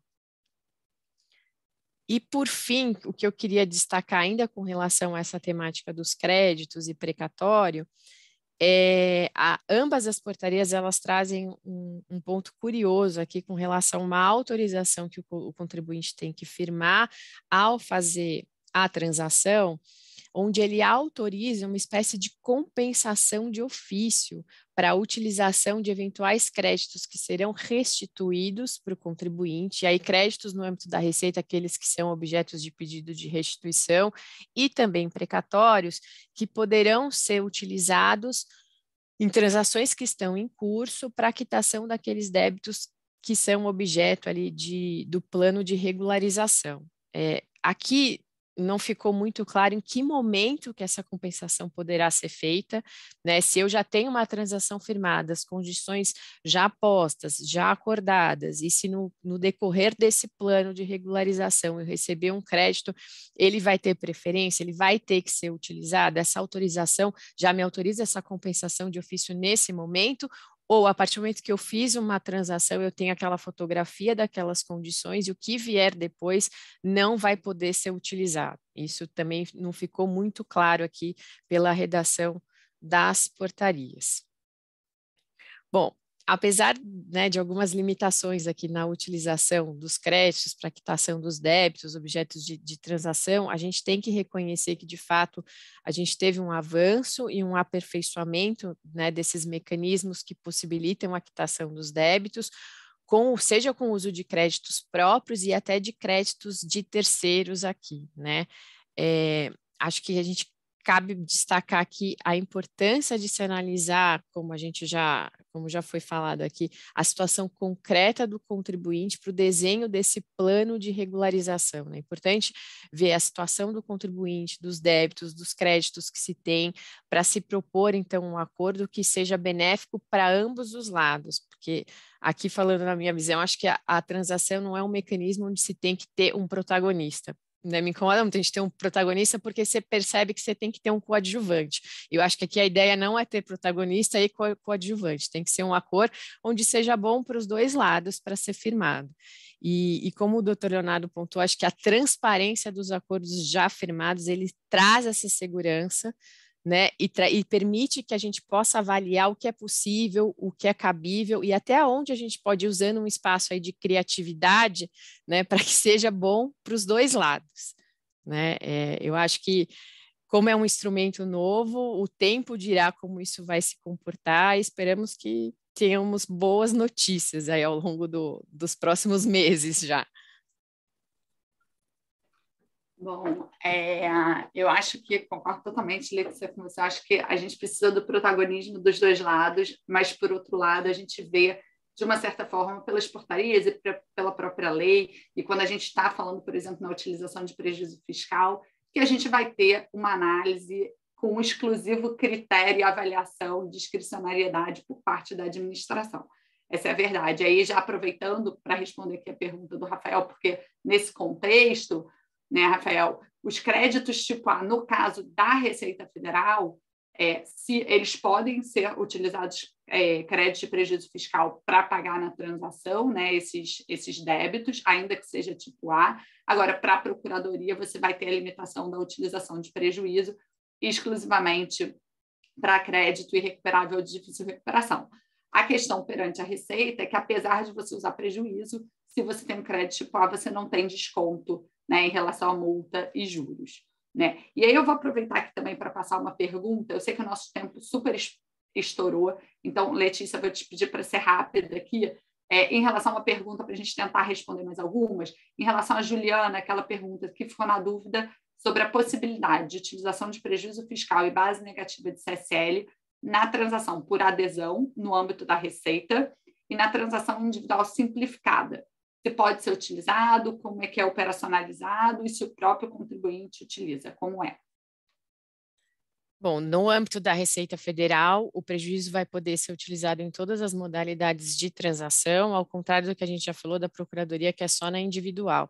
Na Receita Federal, a transação só está valendo a partir do ano que vem, então, provavelmente, o que é via sistema por adesão, acredito eu que vai ser alguma fórmula mais simples, né, para você indicar o prejuízo que você vai querer utilizar e a forma como você vai utilizar. E na transação individual, a gente vai ter que compor esse plano, né, de regularização, pensando nas regras e o quanto que vai poder utilizar, como utilizar, enfim, para a quitação dos débitos. Eu acho que tem uma que você um pouco respondeu, Letícia, até ainda falando aqui da questão do prejuízo fiscal. Se o contribuinte está em algum tipo de parcelamento ou transação ativa que não tem utilizado prejuízo fiscal, se ele teria uma necessidade de migração. Eu acho que você falou um pouquinho disso, mas só para esclarecer. Se o contribuinte já está num programa de parcelamento onde não houve a previsão de utilização de prejuízo, ele pode migrar? Isso. Ele pode migrar. Né? E aí, na verdade, a gente tem que olhar, porque na receita esse ponto ficou mais nebuloso, né? Essa migração de parcelamento, como a gente falou, pressupõe um contencioso. A existência de um contencioso, exatamente. E na Procuradoria isso é mais claro, né? Essa migração ela é permitida. Você mantém os descontos que você teve no parcelamento até, você faz um corte, né? Então você mantém a dívida como ela estava antes da transação e pós-transação, se tem outras novas condições e esses descontos, eventuais descontos, não se acumulam. Acho que isso é importante a gente ter em mente. Tá. E aí tinha mais uma aqui, que agora pode ser que eu já esteja... da Mariana. E aqui eu queria dividir um pouco a bola com o Leonardo. Ela pergunta o seguinte: se temos uma empresa com uma ótima capacidade contributiva para pagamento de valores, alguns até com discussão judicial com garantia, minha impressão é que não interessará a Receita Federal, PGFN, fazer o acordo, correto? No âmbito da Receita Federal, acho que porque tem essa discussão, essa confusão da discussão sobre contencioso, né? A transação de contencioso e a transação de capacidade de pagamento, eu acho que pode ser que interesse a Receita Federal, já que pode interessar o encerramento do contencioso. Aí eu vou passar a bola para o Leonardo falar da PGFN. Pois é, eu tinha visto essa pergunta já da Mariana, e tem, na PGFN tem, né? Na PGFN você não vai ter desconto, mas embora você não tenha excepcional, você tem a transação extraordinária. Na verdade, a transação extraordinária ela virou a nova 10.522.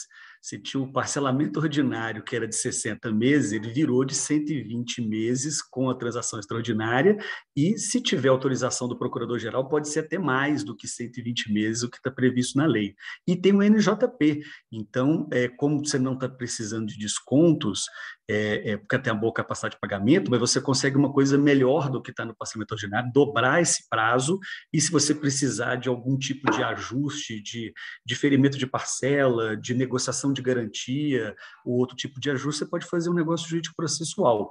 Embora a gente saiba que é difícil um contribuinte com grande capacidade de pagamento deixar o crédito ser inscrito em dívida ativa, né? Esse é um problema. Mas se tiver crédito inscrito na PGFN, tem interesse sim, tem formas dela fazer outras formas de pagamento, né?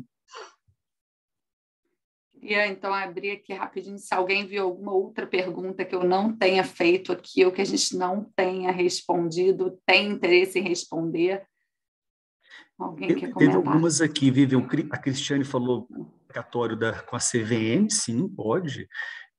Teve uma interessante, eu achei, do Leonardo Diego. Leonardo foi a pergunta mais complexa, pelo que eu entendi, ele está querendo dizer o seguinte, peraí, eu estou usando prejuízo fiscal e base negativa, mas eu vou primeiro fazer a aplicação do desconto mediante a capacidade de pagamento, e do que sobra eu só vou verificar se vou utilizar esse prejuízo fiscal se ele ainda continuar com essa capacidade de pagamento, considerando o débito reduzido.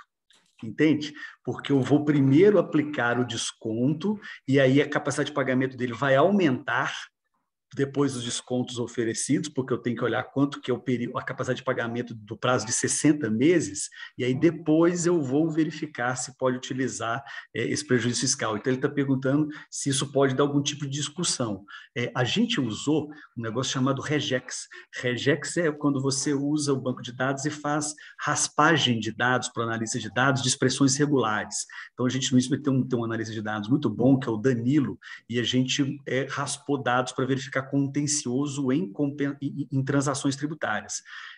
Tem muito pouco litígio, muita pouca discussão judicial. Então, se eu fosse chutar, eu diria que se isso fosse judicializado para um juiz, que vamos convir que normalmente são leigos e não querem entrar nesse tipo de matéria, intervir para dizer que primeiro você já tem que considerar o prejuízo fiscal no crédito bruto antes dos descontos, eu diria que a chance de judicializar isso aí é muito baixa, mas só um palpite meu. Eu acho que quando eu olho aqui a pergunta também, a minha impressão é que ele está entendendo, considerando que eu aplico os descontos exclusivamente para os créditos irrecuperáveis ou de difícil recuperação, se a Receita Federal limitaria, né, a utilização, então, do prejuízo nesse caso. Em relação à Receita Federal, não me parece, porque me parece que o resto da portaria é bem clara no sentido de que você pode utilizar prejuízo fiscal para créditos, ainda que não sejam ali enquadrados como irrecuperáveis ou de difícil recuperação. Então, assim, esse ponto, ainda que a Receita tente, aí a gente levaria para um novo contencioso, mas eu acho que a própria Receita e a PGFN, aí a gente vê a posição da PGFN no momento em que ela altera a portaria dela, diante de todo o rebuliço que gerou no mercado, a questão, né, que ela tinha ali, de fato, restringido a utilização de prejuízo em algumas situações. Então, assim, eu acho que a Receita Federal e a PGFN, a gente também tem que olhar isso, não estão com uma intenção de gerar mais contencioso, né? Então, acho que se for qualquer proposta que faça sentido e que gere efetivamente essa redução, eu acho que elas têm esse interesse em conciliar, ou me parece, pelo menos. Não sei se alguém tem mais algum comentário final, porque a gente está realmente bem... Estouramos aqui 10 minutos do nosso tempo. Vivian, só um último ponto, desculpa, 1 minuto. Eu diria que eu tenho um pouco de desconfiança com a capacidade da Receita Federal de operacionalizar tudo isso que foi colocado na lei. A medida provisória não previu a Receita participante disso daí, foi por emenda parlamentar e ela entrou, e ela nunca quis entrar nesse tipo de programa que é a transação. A gente tem experiência do PRR, que é a 13.606/2018, em que a Receita não conseguiu até hoje consolidar o parcelamento porque tem uso de prejuízo fiscal e base negativa. Então, uma coisa na transação simplificada para todos os contribuintes que sem desconto vai ser para todos os contribuintes, ela conseguir, a gente tem uma expressão que é na unha, fazer individualmente o uso, eu tenho uma certa desconfiança dessa capacidade da Receita fazer isso. E que, na prática, foi conseguido parlamentar, a gente pula a trava, fica melhor do que a trava de 30%. Porque para um contribuinte com boa capacidade de pagamento que não conseguia usar todos os seus prejuízos fiscais, porque você limitava 30% do lucro para usar prejuízo fiscal, basta agora eu pedir para a Receita Federal que eu use para qualquer tributo todo o meu prejuízo fiscal quando eu faço esse tipo de coisa. Então, eu quero ver como pesquisador olhar e ver o que a Receita Federal vai dar conta disso tudo, de ter sistemas, de ter gente, e ter um medo um pouco de empacar essa transação da Receita Federal com esse prejuízo fiscal, mas vamos acompanhar, né? Eu acho que não só a transação com prejuízo fiscal, a transação como um todo, né? Porque a verdade é que não existia essa previsão de transação individual, foi alterada pela lei agora de 2022, ela tinha lá a transação por adesão, que era o edital, e que quando a gente pensa do ponto de vista da administração e de responsabilidade funcional né, de quem está ali na administração, eles estavam totalmente engessados ao que está no edital. Hoje eles começam a ter uma liberdade de transacionar que com certeza vai esbarrar com toda a preocupação das responsabilidades funcionais, né? Então, a gente sabe das preocupações dos servidores públicos, então acho que também tem uma dificuldade por aí. A portaria ela não prevê esse caminho dessa transação. Eu acho que até que a transação simplificada eles jogaram para janeiro de 2023, porque eles provavelmente não têm sistema, né? Então, enquanto a PGFN prevê a transação simplificada para novembro, a Receita Federal jogou para 2 de janeiro de 2023, muito por conta dessa questão da operacionalização, né? Eu acho que pós-pandemia a gente teve vários avanços aí, eu acho que o Regularize da PGFN é um bom canal, inclusive para fins da transação. Agora, na Receita Federal, a gente vai ter que ver o que vai acontecer. O contribuinte hoje pode propor uma transação individual? Pode, mas como efetivamente, acho até que todas nós aqui que atuamos efetivamente no contencioso e temos casos de transação, a gente tem uma dificuldade de pensar como é que você vai, inclusive, apresentar essa transação hoje. Né? O que eu vou efetivamente fazer perante a Receita, quem vai me responder, porque também tem isso, né? Protocolar alguma coisa lá na Receita Federal, sabe que é relativamente simples. Agora, quem vai responder, quem vai efetivamente querer canetar ali, combinar com você uma transação, considerando todos os impactos que isso pode ter, é que eu acho que é o receio, e aí eu concordo com você, que a gente ainda tem um caminho a avançar com a Receita Federal. Bom, se ninguém tiver mais nenhum comentário, vou aproveitar aqui para a gente encerrar por causa do tempo. Agradecer aí, irmã, o espaço que você deu para a gente na Câmara também, o evento conjunto. Não, uma satisfação. Foi um prazer. Sucesso de público, a quantidade de perguntas mostra como o tema é quente. E agradecer a disponibilidade de vocês por terem respondido. Acho que foram quase 30 perguntas respondidas, quase as 30 respondidas, pelo que eu estou vendo aqui. Então, muito bacana, mostra como o tema é importante, né? E tem que ser debatido. Pessoal, antes de fechar aqui, como a gente tem convidados que são da Câmara também, reforçar para que espalhem aí a mensagem nas empresas, nos colegas também, que representam empresas francesas com interesse aqui no Brasil e brasileiros com investimento na França, né? Que se associem, que se aproximem da Câmara e das comissões, especialmente. Isso é uma recomendação que a gente sempre faz. Obrigado, pessoal. E obrigado especial a todos vocês que palestrantes aqui nessa nossa mesa redonda de hoje. Tchau, tchau. Obrigada, pessoal. Agradeço a oportunidade. Tchau, Tchau, tchau. Um abraço Tchau, a todos. gente. Obrigado. Tchau, tchau. Bom dia a todos.